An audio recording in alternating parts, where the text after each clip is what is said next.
5 vérités sur la vie à intégrer avant l'âge adulte. Bonjour à tous et à toutes, et bienvenue sur ma chaîne Conseils et leçons de vie.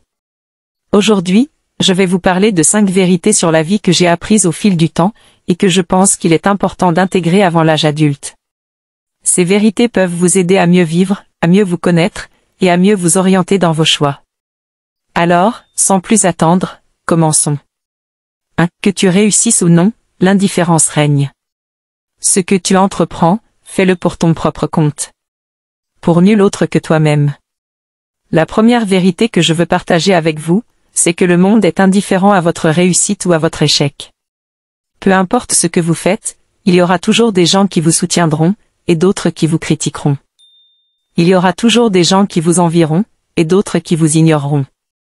Il y aura toujours des gens qui vous admireront, et d'autres qui vous mépriseront. Bref, vous ne pourrez jamais plaire à tout le monde, ni contrôler ce que les autres pensent de vous. Alors, pourquoi vous soucier de l'opinion des autres? Pourquoi vous laisser influencer par la pression sociale, par les normes, par les modes, par les attentes? Pourquoi vous conformer à ce que les autres veulent que vous soyez, au lieu d'être vous-même? Pourquoi vous limiter à ce que les autres pensent que vous pouvez faire, au lieu de vous dépasser? La réponse est simple, ne le faites pas. Faites ce que vous aimez, ce qui vous passionne, ce qui vous rend heureux. Faites-le pour vous, pour votre propre satisfaction, pour votre propre épanouissement. Faites-le parce que c'est votre choix, votre vie, votre destin. Faites-le parce que vous êtes unique, et que vous avez quelque chose à apporter au monde. Faites-le parce que vous le valez bien. 2. Il est impératif de définir un dessein dans l'existence, une visée que tu ambitionnes d'atteindre coûte que coûte. Un objectif pour lequel tu es disposé à prendre des risques, et à tenter ta chance de manière répétée jusqu'à ce que la réussite se profile. Puis, en définitive, d'en concevoir un nouveau une fois accompli. La vie se résume à une série de défis que l'on s'efforce de relever. Elle serait monotone sans eux. Pour certains individus, ces défis peuvent être modestes, tels que suivre une saison de leur série préférée ou progresser d'un niveau dans un jeu vidéo. Pour d'autres, les enjeux sont plus complexes, comme remporter des compétitions d'obstacles, initier une entreprise, ou générer des revenus en ligne. Tant que tu as des objectifs à atteindre, l'ennui ne te guette point. La deuxième vérité que je veux partager avec vous, c'est que la vie est faite de défis, et que c'est à vous de les choisir. La vie n'est pas un long fleuve tranquille, ni un chemin tout tracé. La vie est une aventure, une quête, une exploration. La vie est ce que vous en faites, ce que vous en tirez, ce que vous en créez. Mais pour vivre pleinement, il faut avoir un but, un sens, une direction. Il faut avoir un rêve, un projet, une vision. Il faut avoir quelque chose qui vous motive, qui vous inspire, qui vous anime. Il faut avoir quelque chose qui vous pousse à vous lever le matin, à vous battre, à vous améliorer. Il faut avoir quelque chose qui vous rend fier, qui vous fait vibrer, qui vous fait grandir. Quel que soit votre objectif, il doit être clair, précis, mesurable, réalisable, et temporel. Il doit être adapté à vos capacités, à vos ressources, à vos circonstances. Il doit être cohérent avec vos valeurs, avec vos intérêts, avec vos passions. Il doit être ambitieux, mais pas irréaliste. Il doit être stimulant, mais pas décourageant. Il doit être personnel, mais pas égoïste. Une fois que vous avez défini votre objectif, il faut vous y engager, et mettre en œuvre les moyens nécessaires pour l'atteindre. Il faut planifier, organiser, prioriser, déléguer, contrôler. Il faut apprendre, se former, se renseigner, se documenter. Il faut agir, expérimenter, tester, essayer, recommencer. Il faut persévérer, résister, surmonter, dépasser, triompher. Il faut évaluer, analyser, corriger, ajuster, optimiser. Et une fois que vous avez atteint votre objectif, il faut savoir le célébrer, le savourer, le partager. Il faut savoir le reconnaître, le valoriser, le capitaliser. Il faut savoir en tirer les leçons, les enseignements, les bénéfices. Il faut savoir en profiter, en jouir, en être reconnaissant. Et il faut savoir en concevoir un nouveau, pour continuer à avancer, à progresser, à évoluer. 3. La santé surpasse toute richesse matérielle. Certes, c'est une affirmation banale, mais elles reflètent la réalité. Quelle que soit ta richesse financière, l'absence de santé te condamnera à la souffrance perpétuelle. Nombre de millionnaires sacrifieraient toute leur fortune pour recouvrer 10 années de jeunesse. La troisième vérité que je veux partager avec vous, c'est que la santé est le bien le plus précieux que vous possédez, et que vous devez en prendre soin. La santé, c'est la condition sine qua non pour profiter de la vie, pour réaliser vos projets, pour exprimer votre potentiel. La santé, c'est la source de votre énergie, de votre vitalité, de votre dynamisme. La santé, c'est la base de votre bien-être, de votre bonheur, de votre sérénité. Mais la santé n'est pas un acquis, ni un dû. La santé est un capital, qui se construit, qui se maintient, qui se préserve. La santé est un équilibre, qui se trouve, qui se respecte, qui se renforce. La santé est un investissement, qui se mérite, qui se coûte, qui se rentabilise. Pour prendre soin de votre santé, il faut adopter une hygiène de vie saine, qui repose sur 4 piliers, l'alimentation, l'activité physique, le sommeil, et la gestion du stress. Il faut manger équilibré, varié, et suffisant. Il faut bouger régulièrement, modérément, et intelligemment. Il faut dormir suffisamment, profondément, et paisiblement. Il faut évacuer le stress, se détendre, se relaxer. Pour prendre soin de votre santé, il faut aussi consulter régulièrement un médecin, un dentiste, un ophtalmologue, et tout autre spécialiste dont vous avez besoin. Il faut faire des bilans, des examens, des dépistages, et suivre les recommandations. Il faut se faire vacciner, se soigner, se traiter, et respecter les prescriptions.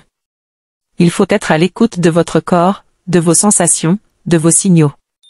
Pour prendre soin de votre santé, il faut enfin adopter une attitude positive, optimiste, et confiante.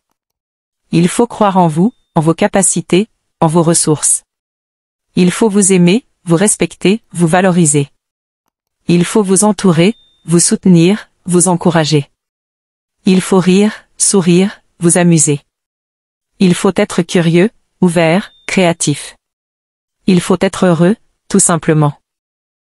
4. Ton apparence physique constitue ta carte de présentation. Ton style reflète ton identité auprès du monde qui t'entoure. Si tu es en surpoids, faible, j'en déduis un manque de discipline. Ne prétends pas le contraire, au fond de toi, tu le sais. En forgeant un corps à la manière d'un Spartiate à travers l'entraînement intensif, en accordant une importance primordiale à tes performances, là, la discussion est envisageable. Tu disposeras d'une énergie suffisante pour accomplir tous tes objectifs, voire davantage. Néglige jamais ton apparence, et l'impact qu'elle exerce sur autrui, et sur toi-même. La 4e vérité que je veux partager avec vous, c'est que votre apparence physique compte, que vous le vouliez ou non. Votre apparence physique, c'est la première impression que vous donnez aux autres, c'est le reflet de votre personnalité, c'est l'expression de votre confiance en vous. Votre apparence physique, c'est aussi votre santé, votre forme, votre vitalité. Votre apparence physique, c'est enfin votre potentiel, votre capacité, votre performance. Mais votre apparence physique n'est pas une fatalité, ni une excuse. Votre apparence physique est le résultat de vos choix, de vos habitudes, de vos actions. Votre apparence physique est le fruit de votre travail, de votre effort, de votre discipline. Votre apparence physique est le défi de votre volonté, de votre motivation, de votre ambition. Pour améliorer votre apparence physique, il faut vous fixer des objectifs réalistes, progressifs, et personnalisés. Il faut vous mesurer régulièrement, vous peser, vous photographier. Il faut vous comparer à vous-même, pas aux autres. Il faut vous féliciter de vos progrès, vous récompenser, vous encourager. Il faut vous accepter tel que vous êtes, vous aimer, vous respecter. Pour améliorer votre apparence physique, il faut aussi adopter une routine d'entraînement adaptée, variée et efficace. Il faut travailler tous les groupes musculaires, alterner les intensités, les durées, les fréquences. Il faut solliciter votre cardio, votre force, votre endurance, votre souplesse. Il faut vous échauffer, vous étirer, vous hydrater, vous reposer. Pour améliorer votre apparence physique, il faut enfin soigner votre style, votre look, votre image. Il faut choisir des vêtements qui vous mettent en valeur, qui vous correspondent, qui vous plaisent. Il faut être attentif à votre coiffure, à votre barbe, à votre maquillage. Il faut être élégant, mais pas prétentieux. Il faut être original, mais pas extravagant. Il faut être vous-même, mais en mieux. 5. Le labeur ne garantit pas des résultats. Bien que tu travailles de manière assidue, une part de chance demeure inéluctable dans la quête du succès. Les caractéristiques génétiques, être remarqué par quelqu'un, la sélection algorithmique. La seule manière de limiter cette fortune est de donner le meilleur de soi-même. La 5e et dernière vérité que je veux partager avec vous, c'est que le succès n'est pas une science exacte, ni une équation mathématique. Le succès n'est pas le produit d'une formule magique, ni d'un secret caché. Le succès n'est pas le privilège d'une élite, ni le monopole d'une caste. Le succès est une combinaison de facteurs, dont certains sont maîtrisables, et d'autres pas. Parmi les facteurs maîtrisables, il y a bien sûr le travail, l'effort, la discipline. Il y a aussi la compétence, le talent, la créativité. Il y a encore la passion, l'enthousiasme, la détermination. Il y a enfin la vision, la stratégie, l'innovation. Ces facteurs sont essentiels, indispensables, incontournables. Mais ils ne sont pas suffisants, ni garants. Parmi les facteurs non maîtrisables, il y a bien sûr la chance, le hasard, la fortune. Il y a aussi le contexte, l'environnement, la conjoncture. Il y a encore le réseau, les relations, les opportunités. Il y a enfin le timing, le moment, l'occasion. Ces facteurs sont aléatoires, imprévisibles, incontrôlables. Mais ils sont réels, influents, déterminants. Pour atteindre le succès, il faut donc accepter cette part d'incertitude, de risque, de surprise. Il faut savoir saisir les opportunités, profiter des circonstances, exploiter les avantages. Il faut savoir s'adapter, se réinventer, se diversifier. Il faut savoir rebondir, persévérer, résister. Il faut savoir apprendre, s'améliorer, se perfectionner.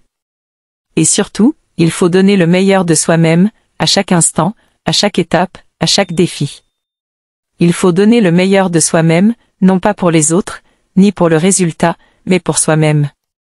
Il faut donner le meilleur de soi-même, parce que c'est la seule chose que vous pouvez contrôler, la seule chose qui compte, la seule chose qui vous rendra fier. Voilà, c'est la fin de cette vidéo. J'espère que ces 5 vérités sur la vie vous ont plu, vous ont inspiré, vous ont motivé. N'hésitez pas à me laisser vos commentaires, vos questions, vos suggestions. N'hésitez pas à partager cette vidéo, à vous abonner à ma chaîne, à activer la cloche. N'hésitez pas à me rejoindre sur mes réseaux sociaux, à me soutenir sur ma page Patreon, à me contacter par mail. Et surtout, n'hésitez pas à vivre votre vie, à réaliser vos rêves, à atteindre vos objectifs. Je vous dis à bientôt, et je vous souhaite le meilleur.